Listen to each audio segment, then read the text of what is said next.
Hello everyone, welcome back to channel benchmark study. आज हम discuss करेंगे SEBI circular for the month of July. और इस lecture की जो पीडीएफ है आपको वो हमारे टेलीग्राम चैनल पे मिल जाएगी, जिसका लिंक आपको डिस्क्रिप्शन में दे दिया जाएगा। तो स्टार्ट करते हैं लेक्चर को और बढ़ते हैं अपने फर्स्ट सर्कुलर की तरफ।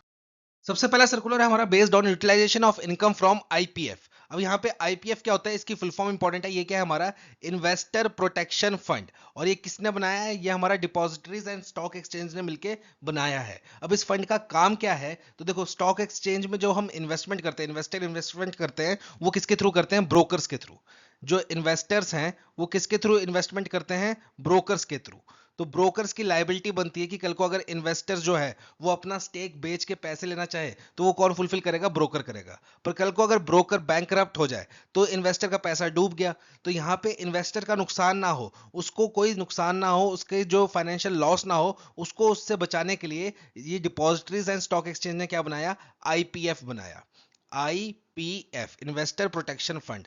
कल को अगर ब्रोकर जो है वो बैंकरप्ट हो जाए तो इन्वेस्टर का पैसा कौन देगा? इस आईपीएफ फंड से दिया जाएगा इन्वेस्टर को पैसा। ठीक है, सिंपल सी भाषा में समझिए इसको। अब आते हैं हम सर्कुलर पर कि सर्कुलर क्या बोल रहा है। यहां पे देखिए चेंज लाया गया है। चेंज किस चीज में लाया गया है? जैसे आईपीएफ है हमारा, इन्वेस्टर प्रोटेक्शन फंड। इसमें काफी सारा पैसा रखा होता है। अब वो पैसा आइडियल रहेगा तो उसका कोई फायदा नहीं है, तो इस पैसे को क्या किया जाता था? इन्वेस्ट किया जाता था। इन्वेस्टमेंट करते हैं हम किसी चीज की तो उस पर हमें क्या मिलती है? रिटर्न। तो अब जो रिटर्न मिली है इस फंड की, उसका क्या करना है, उसके ऊपर ये सर्कुलर है पूरा। तो मैं एग्जांपल से समझाता हूं। सपोज इनिशियली आईपीएफ जो है, इन्वेस्टर प्रोटेक्शन फंड, इसमें है कॉर्पस सपोज ₹1000 करोड़। 1000 करोड़ का इसमें फंड है। अब इस फंड को क्या किया इन्होंने? इन्वेस्ट किया। और इनको रिटर्न मिली 10% के हिसाब से रिटर्न मिली, सपोज ₹100 करोड़।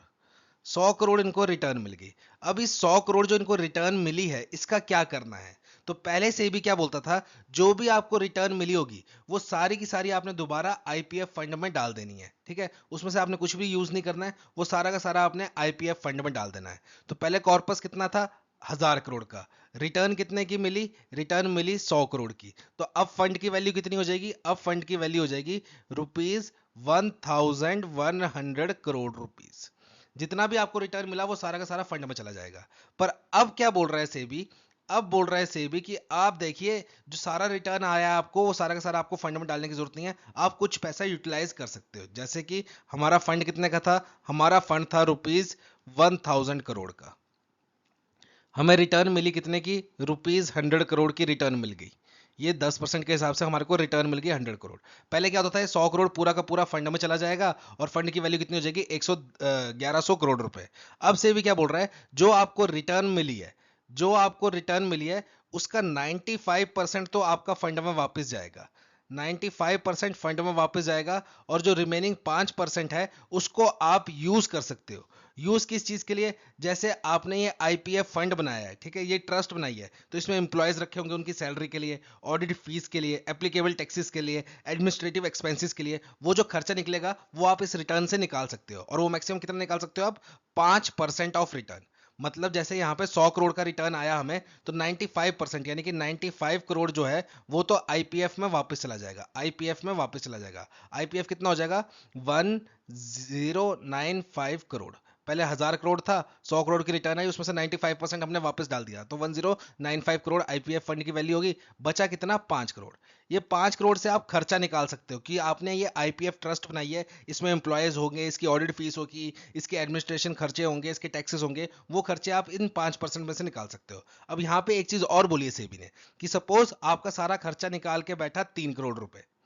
तो जरूरी नहीं है आपने 5% बोला है, 5 करोड़ रुपए आप यूज करोगे करोगे। अगर आपका 3 करोड़ में काम बन रहा है, 2 करोड़ जो बच गया वो वापस आप किस में डाल दो? इसमें आईपीएफ फंड में। तो यहाँ पे कुल मिलाकर सर्कुलर क्या बोल रहा है कि पहले जो रिटर्न मिलती थी हमें, उसका 100% किस में हमने डालना पड़ता था? वापस फंड में डालना पड़ता था। अब ये आपको यहाँ पे 100% डालने की जरूरत नहीं है। 95% आप सीधा फंड में डाल दीजिए। बचा 5%, उससे आप अपने खर्चे निकाल लीजिए। अगर खर्चे निकालने के बाद कुछ पैसा बच गया है तो जो बचा हुआ पैसा है वो वापस आप किस में डाल सकते हो? आईपीएफ फंड में। तो ये हमारा पहला सर्कुलर। बढ़ते हैं नेक्स्ट सर्कुलर की तरफ। नेक्स्ट सर्कुलर हमारा based on transmission of securities के ऊपर। अब यहाँ पे जो मेन बात समझने वाली वो क्या है, हमारा ट्रांसमिशन का मतलब क्या होता है। तो इसको एक एग्जांपल से समझते हैं। सपोज एक इन्वेस्टर है, जिसका नाम है मिस्टर रवि। इसके पास काफी ज्यादा सिक्योरिटीज है। Securities in the form of shares रख लो आप, म्यूचुअल फंड रख लो, डीमैट सिक्योरिटीज रख लो, ये सब क्या है, इसके पास सिक्योरिटीज है। अब यहाँ पे मिस्टर रवि की क्या हो जाती है, डेथ हो जाती है किसी भी कारणवश। तो ये जो मिस्टर रवि की सिक्योरिटीज है, मिस्टर रवि जो सिक्योरिटीज ओन करते हैं, ये क्या की जाएंगी, ट्रांसफर की जाएंगी। किसको, जो मिस्टर रवि के लीगल हायर होंगे या नॉमिनी होगा या सक्सेसर होगा, उसको ये सिक्योरिटीज ट्रांसफर की जाएंगी। तो ये प्रोसेस जब ओनर की डेथ हो जाए और उसकी सिक्योरिटी उसके लीगल हायर, नॉमिनी या सक्सेसर को ट्रांसफर की जाए, उस प्रोसेस को हम क्या बोलते हैं, ट्रांसमिशन। ठीक है, तो यहाँ पे क्या था, ये ट्रांसमिशन प्रोसेस था, इसमें काफी ज्यादा कॉम्प्लिकेशन थी, तो सेवी ने इसको थोड़ा सिंप्लीफाइड किया है। यहाँ पे सेवी ने क्या किया है, ट्रांसमिशन के लिए 3 कैटेगरी बना दी है। पहली कैटेगरी क्विक ट्रांसमिशन प्रोसेसिंग, दूसरी सिंप्लीफाइड डॉक्यूमेंटेशन, एंड तीसरी जो इसके अलावा बच गई। तो यहाँ पे सेवी क्या बोल रहा है, सपोज मिस्टर रवि जो है, मिस्टर रवि है, इन्होंने फिजिकल शेयर परचेज कर रखे थे, फिजिकल फॉर्म में शेयर परचेज कर रखे थे, और उसकी वैल्यू थी 10,000 रुपए। तो वो किस में आएगा, हमारा क्विक ट्रांसफर प्रोसेसिंग में। और वहीं अगर मिस्टर रवि ने जो फिजिकल शेयर खरीद रखे हैं उसकी वैल्यू 10,000 से ज्यादा है, अप टू 10 लाख है, तो वो आएगा हमारा सिंप्लीफाइड डॉक्यूमेंटेशन में। वहीं रवि ने अगर डीमैट फॉर्म में शेयर्स परचेज कर रखे हैं और उसकी वैल्यू 30,000 रुपीज है, तो वो आएगा हमारा क्यूटीपी में। और अगर उन्होंने जो डीमैट फॉर्म में शेयर्स परचेज कर रखे हैं उसकी वैल्यू 30,000 से ज्यादा एंड अप टू 30 लाख है, तो वो आएगा हमारा सिंप्लीफाइड डॉक्यूमेंटेशन में। और अगर रवि ने जो शेयर्स खरीद रखे हैं उनकी वैल्यू इससे ऊपर जा रही है, फिजिकल फॉर्म में 10 लाख से ऊपर एंड डीमैट फॉर्म में 30 लाख से ऊपर, तो वो आएगा हमारा कैटेगरी 3 में, वो आएगा हमारा कैटेगरी 3 में। अब ये क्यूटीपी क्यों बनाया है, कि देखो ये छोटी वैल्यूज हैं, फिजिकल फॉर्म के लिए 10,000 रुपए तक एंड डीमैट फॉर्म के लिए 30,000 रुपए तक, अगर इतने अमाउंट के शेयर्स हैं तो इसमें हम कस्टमर को ज्यादा, जो लीगल हायर होगा या नॉमिनी होगा, उसको ज्यादा तकलीफ नहीं देंगे, ज्यादा डॉक्यूमेंटेशन नहीं मांगेंगे, सिंपल प्रोसेस रहेगा और क्विकली ये उनके नाम पे ट्रांसफर कर दिया जाएगा। वहीं अगर वैल्यू 10,000 और 30,000 से ज्यादा है, up to 10 lakh and 30 lakh, 10 lakh किसके लिए, फिजिकल के लिए, 30 लाख किसके लिए, डीमैट के लिए, तो हम कुछ सिंप्लीफाइड डॉक्यूमेंटेशन मांगेंगे।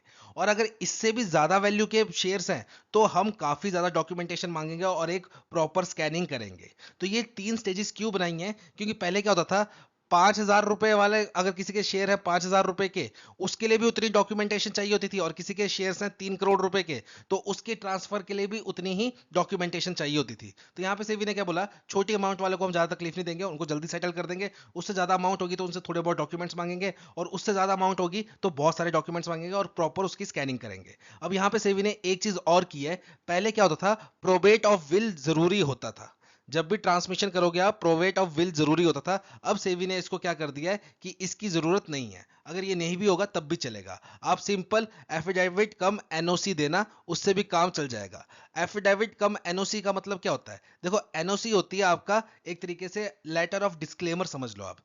जैसे आप समझ लो रवि है, अब रवि की वाइफ भी है, रवि के बच्चे भी हैं, ठीक है, 2 बच्चे हैं, ठीक है, 2 सन्स रख लो, या एक डॉटर एक सन रख लो, या 2 सन एक डॉटर रख लो, ठीक है।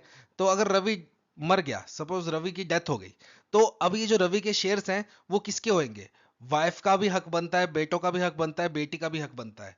तो यहाँ पे क्या होता है, शेयर किसी एक को दिए जाते हैं और बाकी क्या करते हैं, एनओसी साइन करके दे देते हैं कि भाई हमें जरूरत नहीं है, आप हमारे बिहाफ पे जो हमारी मदर है उनको दे दो सारे शेयर्स, ठीक है। तो ये क्या होता है, एनओसी, जिसको बोलते हैं लेटर ऑफ डिस्क्लेमर, कि बाकी ने डिस्क्लेम कर दिया कि भाई हमें जरूरत नहीं है, आप वाइफ को दे दो, रवि की वाइफ को, हमारी मदर को जो है उनको सारे शेयर्स दे दो। तो ये होता है आपका एक तरीके का एनओसी। एफिडेविट में क्या लिखा होता है, एफिडेविट होता है एक तरीका का आपका इंडेमनिटी बॉन्ड, ठीक है, बॉन्ड ऑफ इंडेमनिटी जिसे बोलते हैं। उसमें क्या होता है कि वाइफ लिख के देगी कि कल को अगर ये बेटे या बेटी जो है हमारी, ये खड़े हो गए और इन्होंने बगावत की या जो भी मतलब इन्होंने अपनी डिमांड की कि हमारा हक बनता है, तो इनको रिपेमेंट मैं करूंगी। अभी मैं आपसे सारी पेमेंट ले रही हूँ, सारी सिक्योरिटीज मैं अपने नाम पे ले रही हूँ, कल को अगर ये खड़े हो गए कि भाई हमें भी हिस्सा चाहिए, तो इनको हिस्सा मैं दूंगी। तो वो होता है आपका एफिडेविट कम एनओसी। एफिडेविट में क्या होता है कि कल को अगर कोई मांगेगा हिस्सा तो मैं दूंगी, और एनओसी क्या होता है कि हमें नहीं चाहिए, आप एक व्यक्ति को अपॉइंट जो हमने किया उसको दे दो सारे शेयर, ठीक है। तो ये चीज सेबी ने इंट्रोड्यूस की है, और यहाँ पे क्या बोला सेबी ने कि जो विल होती है उसकी अब रिक्वायरमेंट नहीं है, ठीक है। बढ़ते हैं नेक्स्ट सर्कुलर की तरफ। नेक्स्ट सर्कुलर हमारा बेस्ड ऑन म्यूचुअल फंड्स। अब यहाँ पे सेबी ने क्या किया है, म्यूचुअल फंड्स को 2 फैसिलिटी प्रोवाइड की है। पहली कि वो इंट्राडे बोरोइंग कर सकते हैं, दूसरा वो एसआई फैसिलिटी, एसआई क्या होता है आपका, स्टैंडिंग इंस्ट्रक्शन फैसिलिटी, ये प्रोवाइड कर सकते हैं अपने उन कस्टमर्स को जिन्होंने म्यूचुअल फंड परचेज किया है डीमैट अकाउंट से, ठीक है, डीमैट फॉर्म में उनके यूनिट्स पड़ी हैं, वो भी अब क्या कर सकते हैं, स्टैंडिंग इंस्ट्रक्शन फैसिलिटी का यूज कर सकते हैं। तो दोनों न्यूज को कवर करते हैं यहाँ पे। तो देखो सबसे पहले समझते हैं इंट्राडे बोरोइंग का कंसेप्ट क्या है। तो यहाँ पे क्या है, सपोज एक कोई म्यूचुअल फंड है XYZ म्यूचुअल फंड, उसकी एक स्कीम है ABC स्कीम। अब यहाँ पे क्या है, इस स्कीम में बहुत सारे इन्वेस्टर्स ने पैसा लगा रखा है, तो स्कीम क्या करती है, उस पैसे को इकट्ठा करती है और उसको आगे कहीं इन्वेस्ट कर देती है, आगे कहीं इन्वेस्ट कर देती है। और सपोज स्कीम ने सारा पैसा इन्वेस्ट कर रखा है, इनके पास अभी बचा है ₹80 करोड़ सपोज। अब यहाँ पे क्या हुआ, जिन इन्वेस्टर्स ने स्कीम में इन्वेस्ट कर रखा था, उन्होंने अपनी इन्वेस्टमेंट विड्रॉल कर ली और उन्होंने रिडेम्पशन डाल दी, अपनी जो म्यूचुअल फंड की यूनिट्स थी उनको बेच दिया और रिडेम्पशन ले ली, पैसा वापस लिया। और इनकी रिडेम्पशन अमाउंट है सपोज ₹100 करोड़। अब यहाँ पे समस्या क्या है, स्कीम के पास अभी सिर्फ 80 करोड़ रुपए देने को है, ठीक है, और इन्वेस्टर मांग कितना रहा है, 100 करोड़। अब यहाँ पे स्कीम को पता है कि शाम तक क्लियरिंग कॉरपोरेशन से 20 करोड़ रुपए आने वाले हैं, शाम तक क्लियरिंग कॉरपोरेशन से 20 करोड़ रुपए आने वाले हैं, पर इन्वेस्टर को अभी 100 करोड़ देने, मेरे पास 80 करोड़ है, तो 20 करोड़ का शॉर्टफॉल पड़ रहा है, क्या करूं। तो पहले क्या होता था, स्कीम को क्या करना पड़ता था, इन्होंने जहां इन्वेस्टमेंट कर रखी है वहां से अपनी इन्वेस्टमेंट विड्रॉ करनी पड़ती थी, वो 20 करोड़ रुपए यहाँ पे मैच करेंगे और ये 100 करोड़ रुपए इन्वेस्टर को दे देंगे। तो यहाँ पे क्या होता था, इनको अपनी इन्वेस्टमेंट पे लॉस झेलना पड़ता था, क्योंकि इन्होंने पैसा इन्वेस्ट कर रखा होगा कि वहां से इन्वेस्टमेंट विड्रॉ करनी पड़ती थी। अब यहाँ पे सेबी ने क्या बोला है कि अगर आपको जैसे पता है क्लियरिंग कॉर्पोरेशन से शाम तक आपको 20 करोड़ रुपए आने वाले हैं, तो आप क्या कर सकते हो, ये जो 20 करोड़ का अमाउंट है, इसको आप बोरो कर लो, इसको आप बोरो कर लो किसी से। अब यहां पे आप बोरो कर लो, 80 करोड़ आपके पास है, 20 करोड़ आपने बोरो कर लिया, टोटल बन गया आपका 100 करोड़। आप इन्वेस्टर्स को दे दो वापस 100 करोड़। अब जब शाम को क्लियरिंग कॉर्पोरेशन से आपको 20 करोड़ रुपया आएगा, वो 20 करोड़ रुपए आपने जिससे बोरो किए उसको वापस कर देना। ये है आपका इंट्राडे बोरोइंग। मतलब जब आपको पता है कि शाम को मेरे को पेमेंट आनी है, शाम को आपको पता है कि मेरे को पेमेंट आनी है किस फिक्स अमाउंट की, सपोज 50 करोड़ की, 60 करोड़ की, जितनी की भी आपको पेमेंट आनी है, उतने अमाउंट का आप दिन में बोरोइंग कर सकते हो। शाम को जब आपको वो पेमेंट आएगी, उससे आप बोरोइंग का पैसा चुका देना। ये बोला है सेबी ने कि अब म्यूचुअल फंड जो है वो इंट्राडे बोरोइंग कर सकते हैं, और ये कब से चालू हो जाएगा, 1 सितंबर 2026 से। नेक्स्ट क्या है आपका, नेक्स्ट है स्टैंडिंग इंस्ट्रक्शन। देखो, म्यूचुअल फंड आप दो जगह से खरीद सकते हो। एक तो आप अपना जनरल म्यूचुअल फंड का फोलियो अकाउंट बना के, ठीक है, जो म्यूचुअल फंड की ऐप होगी वहां पे आप फोलियो बना के वहां से आप डायरेक्ट परचेज कर सकते हो। दूसरा, आप अपने डीमैट अकाउंट से भी परचेज कर सकते हो म्यूचुअल फंड थ्रू ब्रोकर, ठीक है, ब्रोकर के थ्रू अपने डीमैट अकाउंट से भी परचेज कर सकते हो, वो डीमैट अकाउंट में रिफ्लेक्ट होगा। तो जो फोलियो में रिफ्लेक्ट होता था, आपके फोलियो अकाउंट में, म्यूचुअल फंड के फोलियो अकाउंट में रिफ्लेक्ट होता था, उसमें स्टैंडिंग इंस्ट्रक्शन फैसिलिटी पहले भी प्रोवाइड की जाती थी। अब यहाँ पे डीमैट अकाउंट में नहीं की जाती थी, अब वो डीमैट अकाउंट में भी फैसिलिटी प्रोवाइड की जाएगी, और दो फेज में।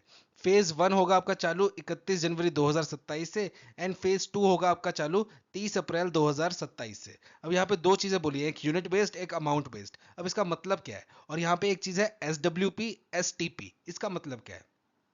तो देखो, SWP का मतलब होता है सिस्टमैटिकली विड्रॉल प्लान। आपने एक लमसम अमाउंट डाल दिया म्यूचुअल फंड में, अब आप हर महीने उसमें से कुछ कुछ पैसे निकाल रहे हो, वो हो गया आपका सिस्टमैटिकली विड्रॉल प्लान। एक है आपका STP, सिस्टमैटिकली ट्रांसफर प्लान। अब इसका मतलब क्या होता है, सपोज आपने एक म्यूचुअल फंड लिया ABC, ठीक है, इसमें पैसा लगाया आपने। अब कुछ टाइम बाद इसकी जो रिटर्न्स है वो थोड़ी फिक्स हो गई, ये ज्यादा ग्रो नहीं कर रहा है, और आपको लग रहा है कि एक XYZ है नया फंड, इसमें काफी अच्छा ग्रोथ अपॉर्चुनिटी है। तो आप क्या कर सकते हो, हर महीने इस फंड में से, ABC फंड में से कुछ अमाउंट इस फंड में डाल सकते हो, ट्रांसफर कर सकते हो। तो ये क्या होता है आपका सिस्टमैटिक ट्रांसफर प्लान, जिसमें आप एक फंड से दूसरे फंड में पैसा ट्रांसफर कर रहे हो। और सिस्टमेटिकली विड्रॉल प्लान, जिसमें आप पैसा निकाल रहे हो, अपने अकाउंट में ला रहे हो, उसको आप खर्च करने के लिए, यूज करने के लिए अपने अकाउंट में विड्रॉ कर रहे हो, वो होता है आपका सिस्टमेटिकली विड्रॉल प्लान। अब यहाँ पे क्या बोला है सेबी ने कि डीमैट अकाउंट में आपको जो स्टैंडिंग इंस्ट्रक्शन है वो दो टाइप्स की दी जाएंगी। पहली दी जाएगी आपको यूनिट बेस्ड, और ये कब से चालू होगी, आपकी 31 जनवरी 2027 से। फिर दूसरी दी जाएगी आपको अमाउंट बेस्ड, वो होगी आपकी 30 अप्रैल 2027 से। अब दोनों में फर्क क्या है, फर्क समझते हैं। तो सपोज एक इन्वेस्टर है, एक इन्वेस्टर है और इसके पास है सपोज 1000 यूनिट्स है एक म्यूचुअल फंड की, ठीक है। अब ये क्या चाहता है, ये चाहता है, देखो दोनों को अलग अलग से समझाने की जरूरत नहीं है, SWP STP का मैं एक एग्जांपल ले रहा हूं, दोनों की बातें इसमें कंसिडर कर दी जाएगी। देखो, सपोज ये चाहता है कि मैं 100 यूनिट SWP करूं, यानी कि सिस्टमेटिकली विड्रॉल प्लान करूं, 100 यूनिट हर महीने, ये 1000 यूनिट का मेरा कॉर्पस है, इसमें से 100 यूनिट हर महीने खुद बेच दें वो, और बदले में मेरे को पैसे दे दें। या तो फिर ये हो गया SWP। STP में क्या होगा, 100 यूनिट्स मेरे इस फंड से निकाल के दूसरे फंड में डाल दें, वो हो जाएगा आपका STP। अब यहाँ पे क्या है, हम SWP का एग्जांपल लेके चलते हैं कि ये 100 यूनिट्स रिडीम कर रहा है हर महीने। तो यहाँ पे क्या होगा, जो म्यूचुअल फंड वाली कंपनी होगी वो क्या करेगी, इसकी 100 यूनिट्स जो है वो बेच देगी और बदले में इसको पैसे दे देगी। हर महीने 100 यूनिट्स इसकी बिकेंगी हर महीने, ठीक है। 100 यूनिट्स इसके अकाउंट से निकालेंगी, बेचेंगी और इसको पैसे क्रेडिट कर दिए जाएंगे, ठीक है। अब यहाँ पे डिफरेंस क्या है कि यहाँ पे देखो, इसमें क्या दिक्कत है, जिसमें आपका यूनिट बेस्ड है, इसमें दिक्कत क्या आती है, इसमें जो आपकी इनकम होगी वो फिक्स नहीं होगी। फिक्स क्यों नहीं होगी, क्योंकि जो नैव होता है म्यूचुअल फंड की यूनिट का, जो वैल्यू होती है वो मार्केट से लिंक्ड होती है और वो हर वक्त फ्लक्चुएट करती रहती है। सपोज इसने जनवरी में 100 यूनिटें बेची, उस टाइम एक यूनिट की वैल्यू थी 100 रुपए, तो इसको कितने अमाउंट आएगा क्रेडिट, 10,000 रुपए। इसको 10,000 क्रेडिट आ गए। अगले महीने फिर से इसने 100 यूनिट रिडीम की, पर उस महीने नैफ का प्राइस था 98 रुपीज, तो उस महीने इसको कितने पैसे आएंगे, 9,800। तो जो नैफ का रेट चल रहा होगा उस महीने, उस हिसाब से इसको पैसे आएंगे। यूनिट्स फिक्स जाएंगी, हर महीने 100 यूनिट ही बेच रहे हैं, पर जो उस टाइम वैल्यू चल रही होगी नैफ की, उस हिसाब से इसको पैसे आएंगे। तो ये होता है आपका यूनिट बेस्ड, जिसमें आपको यूनिट फिक्स कर देते हो कि हर महीने इतनी यूनिट मेरे अकाउंट से निकालो, उसको बेचो और मेरे को पैसे दे दो। तो ये हो गया आपका यूनिट बेस्ड। दूसरा है अमाउंट बेस्ड। उसमें क्या होगा, इसमें आप अमाउंट फिक्स कर दोगे कि भाई मैं अमाउंट फिक्स कर रहा हूं कि ₹10,000 जो है वो मेरे अकाउंट में आने चाहिए। मैं सिस्टमेटिकली विड्रॉल प्लान सेट कर रहा हूं ₹10,000 का। अब यहां पे क्या होगा, जैसे जनवरी है, जनवरी में रेट चल रहा है आपका नैव का 100 रुपए, 100 रुपए रेट चल रहा है। तो जनवरी में ये क्या करेंगे, आपके अकाउंट से 100 यूनिट निकालेंगे और ये बेच देंगे मार्केट में। ये मार्केट में बेच देंगे और आपको 10,000 रुपए क्रेडिट कर देंगे। सपोज फरवरी में क्या हुआ, बहुत ज्यादा मार्केट हाई चला गया, उस टाइम नैव का रेट चला गया सपोज 200 रुपए, उस टाइम नैव का रेट चला गया 200 रुपए। आपको महीने के कितने पैसे चाहिए, आपने कितने सेट कर रखे हैं, 10,000। अब एक यूनिट का कीमत है 200 रुपए, आपको चाहिए 10,000, तो ये मार्केट में कितनी यूनिट बेचेंगे, आपकी सिर्फ 50 यूनिट्स, ठीक है, सिर्फ 50 यूनिट। तो यहाँ पे क्या है, सिस्टमेटिकली विड्रॉल प्लान ये अमाउंट बेस पे है कि आपने 10,000 फिक्स कर दिया। अब 10,000 के लिए 1 यूनिट लग रही है, 5 यूनिट लग रही है, 10 यूनिट लग रही है, 100 लग रही है, 200 लग रही है, जितनी भी यूनिट लगेंगी उतनी बेचेंगे, आपको 10,000 फिक्स हर महीने आता रहेगा। वहीं यूनिट बेस्ड में क्या होता है, आपने 100 यूनिटें फिक्स कर दी हैं तो वो 100 यूनिट ही बेचेगा, फिर उसको बदले में आपको 5,000 रुपए आ रहे हैं, 8,000 आ रहे हैं, 10,000 आ रहे हैं, उससे मतलब नहीं है। वो 100 यूनिट बेचेगा, जो उस टाइम का नैव का प्राइस होगा उस हिसाब से आपको पैसे आ जाएंगे। तो यूनिट बेस में क्या होता है, आपकी इनकम फिक्स नहीं होती है, आपकी इनकम फिक्स नहीं रहती है, आपकी यूनिट फिक्स रहती है। और SW अमाउंट बेस्ड में क्या होता है, अमाउंट बेस्ड में आपकी इनकम फिक्स हो जाती है, ठीक है, इनकम फिक्स रहती है और यूनिट फिक्स नहीं रहती। वो यूनिट कितनी भी बेच सकता है आपकी इनकम के हिसाब से, ठीक है। आपने 10,000 का SWP डाला है तो 10,000 के लिए जितनी यूनिट लगेंगी उतनी वो बेचेगा, ठीक है। तो ये था हमारा सर्कुलर। बढ़ते हैं नेक्स्ट न्यूज की तरफ।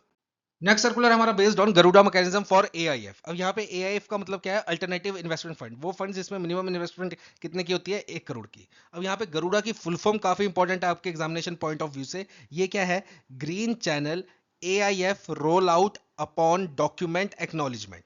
अब यहाँ पे मतलब क्या है इसका, गरुड़ा मैकेनिज्म का, देखो जब भी आपने कोई AIF फंड लॉन्च करना होता है, कोई AIF स्कीम लॉन्च करनी है, तो आपको क्या करना पड़ेगा, सबसे पहले आपने AIF स्कीम लॉन्च करनी है तो आपको क्या करना पड़ेगा, एक मर्चेंट बैंकर को हायर करना पड़ेगा। फिर क्या करना पड़ेगा, आपको अपना एक PPB बनाना पड़ेगा। PPB ये सबमिट होगा आपका सेबी के पास। अब यहाँ पे बात करते हैं PPB क्या होता है। PPB होता है आपका प्राइवेट प्लेसमेंट मेमोरेंडम, एक तरीके का इंफॉर्मेशन डॉक्यूमेंट समझ लीजिए।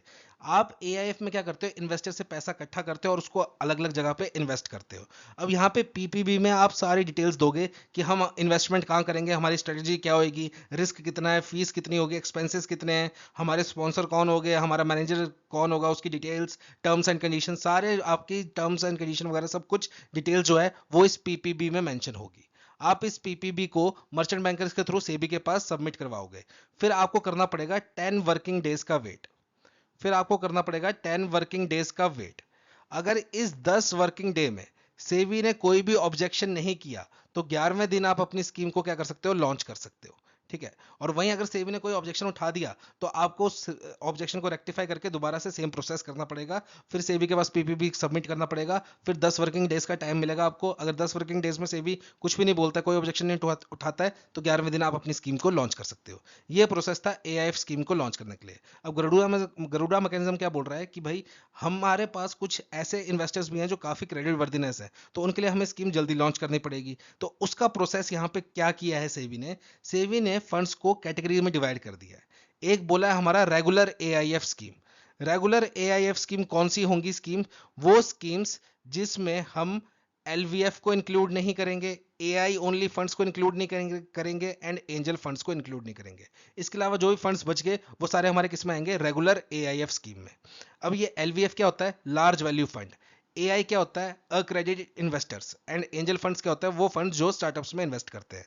तो इनको छोड़ के जो फंड्स बच गए वो क्या होंगे? हमारे रेगुलर एआईएफ स्कीम। तो इनको अगर अपना स्कीम लॉन्च करनी है तो इनके लिए क्या प्रोसीजर है? इनके लिए ये ऊपर वाला प्रोसीजर है। अगर कोई रेगुलर एआईएफ स्कीम है उसको अपनी नई स्कीम लॉन्च करनी है, तो उसके लिए क्या प्रोसीजर है? सबसे पहले उसको क्या करना पड़ेगा? मर्चेंट बैंकर हायर करना पड़ेगा, पीपीबी बनाना पड़ेगा, पीपीबी को सेबी के पास सबमिट करना पड़ेगा, 10 वर्किंग डेज को वेट करना पड़ेगा। अगर सेबी ने कोई ऑब्जेक्शन नहीं उठाया तो 11वें दिन वो अपनी स्कीम लॉन्च कर सकते हैं। ये हो गया हमारा रेगुलर एआईएफ स्कीम्स के लिए। अब बात करते हैं हम AI only funds, LVF and angel funds, इनकी बात करते हैं।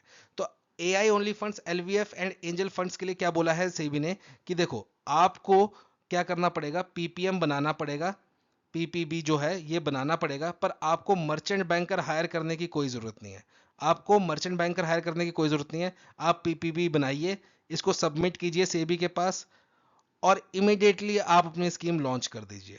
आपको 10 वर्किंग डेज का जो टाइम था पहले वेट करने का, वो करने की कोई जरूरत नहीं है। सेबी क्या कमेंट कर रहा है उसका वेट करने की कोई जरूरत नहीं है। आप पीपीबी अपना सबमिट कीजिए सेबी के पास और सीधा स्कीम लॉन्च कर दीजिए। और आपको ये पीपीपी सबमिट करने के लिए कोई मर्चेंट बैंकर की रिक्वायरमेंट भी नहीं है। आप सिंपल पीपीपी बनाइए, सेबी के पास सबमिट कीजिए और एकदम से स्कीम लॉन्च कर दीजिए। ठीक है, ये बोला है सेबी ने किसके लिए? AI only funds, LVF and angel funds. तो एआई का मतलब क्या है हमारा? Accredited investors. Accredited investors. अब ये कौन से इन्वेस्टर्स होते हैं? तो इसके लिए क्राइटेरिया क्या है? देखो, या तो आपकी जो नेटवर्थ है वो होनी चाहिए 7.5 करोड़ और मोर, 7.5 करोड़ या उससे ज्यादा की नेटवर्थ होनी चाहिए।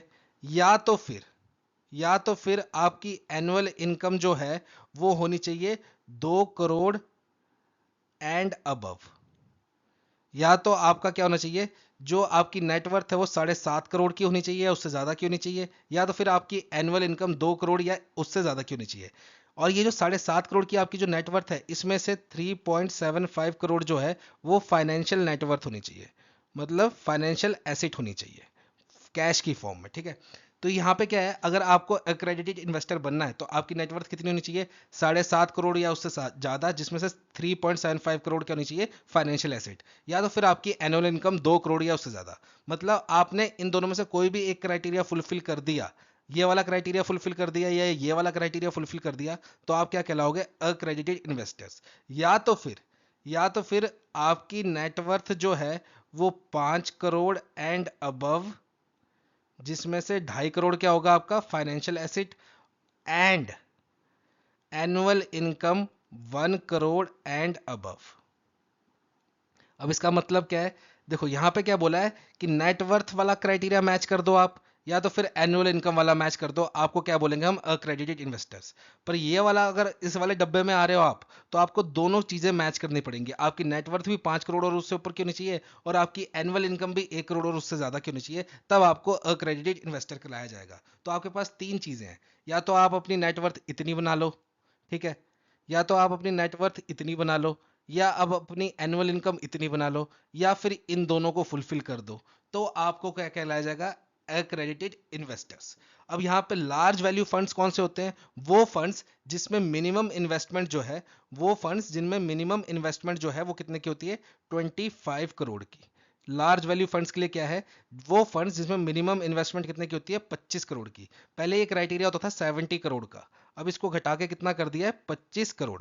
जिस फंड्स में मिनिमम इन्वेस्टमेंट 25 करोड़ की होगी वो क्या होंगे, हमारे लार्ज वैल्यू फंड्स। अब यहाँ पे सेबी ने एक चीज और बोली है, जैसे आपने कोई एआई ओनली फंड्स बनाया या एलवीएफ स्कीम लॉन्च की, तो जो स्कीम लॉन्च करोगे उसके लास्ट में एआई ओनली फंड या एलवीएफ आना ही चाहिए। और इसका एग्जांपल सेबी ने खुद दिया है। जैसे फॉर एग्जांपल एक X Y Z A I only fund बना रहा है, ठीक है, एक स्कीम लॉन्च की गई X Y Z A I only fund, तो इसका नाम कैसे शो करेगा, X Y Z A I O F. A I O F का मतलब क्या है, अक्रेडिटेड इन्वेस्टर्स ओनली फंड। ठीक है, तो यहाँ पे जो भी आप स्कीम लॉन्च करोगे, जैसे आपने एक स्कीम लॉन्च की एआई ओनली फंड, मतलब अक्रेडिटेड इन्वेस्टर्स के लिए आपने स्कीम लॉन्च की, तो जो फंड का नाम होगा ए बी सी फंड, जो भी नाम होगा, उसके लास्ट में आपको ये चीज मेंशन करनी पड़ेगी। सेम बात उन्होंने लार्ज वैल्यू फंड्स के लिए भी बोली है। अगर आप कोई लार्ज वैल्यू फंड लॉन्च कर रहे हो, वो फंड जिसमें मिनिमम इन्वेस्टमेंट कितने की होती है, 25 करोड़ की, तो उस फंड के भी लास्ट में नाम क्या आएगा, एलवीएफ आएगा। जैसे आपने कोई 1 2 3 फंड लॉन्च किया, तो लास्ट में एलवीएफ मेंशन करना जरूरी है। तो ये था हमारा सर्कुलर। बढ़ते हैं नेक्स्ट न्यूज की तरफ। अब यहां से स्टार्ट होते हैं हमारे important one liner from examination point of view. तो सबसे पहली न्यूज है हमारी, सेबी ने एक्सपर्ट वर्किंग ग्रुप की फॉर्मेशन की है। अब ये ग्रुप के हेड कौन करेगा, इनको चेयर कौन करेगा, इसको चेयर करेंगे सेबी के एक्स होल टाइम मेंबर आनंद बोरा जी। अब इनका काम क्या है, तो सेबी की एक रेगुलेशन है जिसका नाम है सेबी डिवेंचर ट्रस्टी रेगुलेशन 1993, जो कि 1993 से चली आ रही है, उसमें कोई अमेंडमेंट नहीं लाए गए हैं। तो ये चेक करेंगे कि वो आज की डेट में एप्लीकेबल है, उतनी इफेक्टिव है कि नहीं, उसमें कुछ चेंजेस लाने की जरूरत है कि नहीं, उसमें कुछ मॉडिफिकेशन करने की जरूरत है कि नहीं। तो ये सब चीज वेरीफाई करेगी कौन, ये एक्सपर्ट वर्किंग ग्रुप कमिटी। अब इसको को चेयर कौन करेंगे, रजनीश कुमार, जो कि कौन है, फॉर्मर एसबीआई के चेयरमैन। ठीक है, तो ये थी हमारी पहली न्यूज। नेक्स्ट न्यूज है हमारी, सेबी ने कैनेलियन कंपनी को अप्रूवल दे दिया है कि वो अपना खुद का म्यूचुअल फंड लॉन्च कर सकते हैं। तो ये कैनेलियन कंपनी कहाँ की है, मुंबई बेस्ड कंपनी है, 2019 में फॉर्म की गई थी। किसके द्वारा, विकास खेमानी, मनोज भायते एंड स्वाति खेमानी जी से। इन तीन के द्वारा ये कंपनी फॉर्म की गई थी 2019 में। नेक्स्ट न्यूज है हमारी, ये थोड़ी सी इंटरेस्टिंग न्यूज है कि देखो इसमें क्या बोला है सेबी ने, कि अगर आपके अकाउंट में कोई ऐसी सिक्योरिटीज है जिसकी आपने पेमेंट नहीं की है, तो ब्रोकर आपकी सिक्योरिटीज के ऊपर होल्ड लगा सकता है अंडर कुस्पा। ठीक है, इसकी फुल फॉर्म क्या है, client unpaid securities pledge account. उसके तहत आपकी सिक्योरिटीज पे जो ब्रोकर है वो क्या लगा सकता है, होल्ड लगा सकता है, और आपके पास 5 दिन का टाइम है उसको पेमेंट करने का। अगर पांच दिन में आपने उसको पेमेंट नहीं की, तो छठे दिन में वो होल्ड रिलीज करके आपकी सिक्योरिटीज को बेच के पैसा अपना वापस कर लेगा। जैसे एग्जाम्पल के रूप में बताता हूं, सपोज राहुल है, राहुल ने क्या किया, 1 लाख के शेयर ऑर्डर किए, 1 लाख के शेयर्स परचेज ऑर्डर किया, परचेज का, ठीक है, बाय का ऑर्डर किया अपने ब्रोकर के थ्रू। अब यहाँ पे क्या हुआ, 1 लाख के शेयर उसने बाय का ऑर्डर किया, उसके अकाउंट में आ गए डीमेट अकाउंट में, पेमेंट गई सिर्फ 40,000 की। ठीक है, 60,000 इसका रह गया देने को राहुल का। अब यहाँ पे इसको शेयर मिल गए 1 लाख के, तो यहाँ पे जो ब्रोकर है 60,000 के शेयर पे होल्ड लगा सकता है बिना राहुल की इजाजत के, इजाजत लिए बिना राहुल के अकाउंट में 60,000 के शेयर्स पे होल्ड लगा सकता है under CUSPA, client unpaid security pledge account के तहत वो 60,000 के शेयर्स पे होल्ड लगा देगा। अब राहुल के पास 5 दिन का टाइम है अपने 60,000 की पेमेंट करने का। अगर 5 दिन में उसने, राहुल ने ये 60,000 की पेमेंट ब्रोकर को नहीं की, तो ब्रोकर क्या करेगा, छठे दिन ये 60,000 के शेयर जो है इस पे होल्ड रिलीज करके इसको बेच देगा और अपने पैसे रिकवर कर लेगा। अब यहाँ पे एक चीज और बोली सेबी ने, सपोज ये 60,000 के शेयर लिए थे, छठे दिन क्या हुआ, इनकी वैल्यू इंक्रीज हो गई और ये पहुंच गए 75,000 पे, ब्रोकर ने बेचा, इसको मिला 75,000, तो क्या ब्रोकर 75,000 रखेगा, नहीं, ब्रोकर सिर्फ 60,000 रखेगा, बाकी 15,000 राहुल को वापस दे देगा। ठीक है, नेक्स्ट न्यूज है हमारी, सेबी ने इंट्रोड्यूस किया है NISM सीरीज VD सर्टिफिकेशन। अब NISM क्या होता है, national institute of security markets. अब इसमें देखिए, पहले क्या होता था, अगर कोई डिस्ट्रीब्यूटर जो है वो म्यूचुअल फंड बेच रहा है, अगर कोई म्यूचुअल फंड बेच रहा है तो उसको लेना पड़ता था NISM VA सर्टिफिकेशन। अगर कोई SIF बेच रहा है, ठीक है, SIF बेच रहा है, तो उसको लेना पड़ता था कौन सा, NISM सीरीज 13 का सर्टिफिकेशन। और कोई अगर म्यूचुअल फंड एंड SIF दोनों बेच रहा है, कोई म्यूचुअल फंड एंड SIF दोनों बेच रहा है, तो उसको क्या चाहिए होगा, VA सर्टिफिकेट भी चाहिए होगा एंड सीरीज 13 सर्टिफिकेट भी चाहिए होगा। अब सेबी ने क्या बोला है कि देखो, म्यूचुअल फंड के लिए तो वही है VA सर्टिफिकेशन, SIF के लिए क्या है, अब SIF के लिए आपको चाहिए होगा VD सर्टिफिकेशन, VD सर्टिफिकेशन। और इसका बेनिफिट क्या है, अगर जिस व्यक्ति के पास वीडी सर्टिफिकेट है। सपोज एसआईएफ के लिए अब क्या चाहिए, वीडी सर्टिफिकेशन।